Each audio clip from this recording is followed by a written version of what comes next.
It's not something that I've been able to fully overcome. And another way to prove this point is that I guarantee you in your social circle, there is somebody that you know that has a huge house or an amazing car and you would not want to be near them, and they're miserable. Right. And so just having all that stuff that you want doesn't make you like them. And so I think intellectually we know this, but if you have bad spending habits, how do you change them, Morgan? I think you first have to ask the question, why do you have bad spending habits?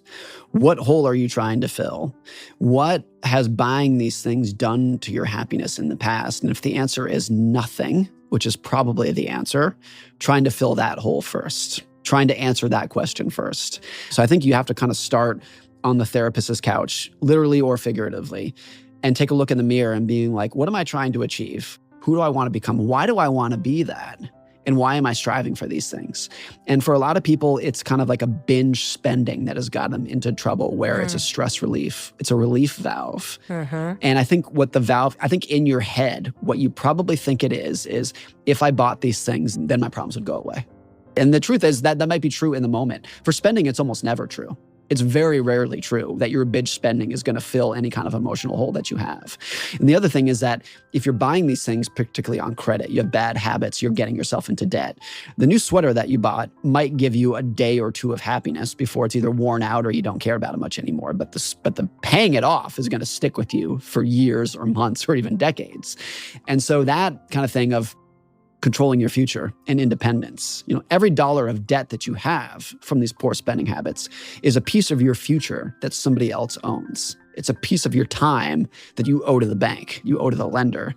And the opposite of that is every dollar of savings that you have, the reverse of bad spending habits, is a piece of your future that you own, that you have control over. Every single dollar.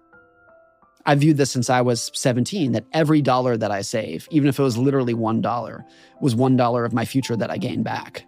That's always how it felt to me. And that's always been my goal for saving and my motivation for saving was I just want to be independent. I just want to wake up and do whatever I want. And I feel like my savings has bought that. It's not, when I save money, it's not because I say, oh, I'm saving up to buy a new car. Even though there can be that, and that can be great.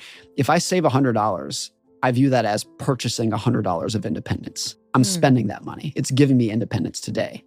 And I think that can be an antidote to bad spending habits. A lot of people will say, why save money? Like they don't really understand the purpose of saving money. Right, because if you don't have a lot of money, it feels useless. It seems weird. Why would I put $20 away from my paycheck? Because that's all I can afford to do right now. It's all that you can do. And so it feels like, why even bother? I might as well just YOLO to spend all of it. Yes. I think once you shift the mentality from why save $100 to spend in the future if I could just spend $100 right now? Why am I delaying this gratification if I could have it immediately? If you view it like that, then I understand the mentality of YOLO, spend everything, why even save? Doesn't matter. Let's just go into debt, who cares?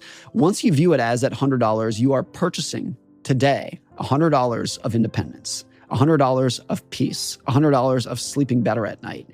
Then it completely shifts the game. And so if I save $100, that's not delayed gratification. That today, in this moment, today and tonight, gives me $100 of happiness and more contentment today because I feel like I'm more independent than I was before I saved that money.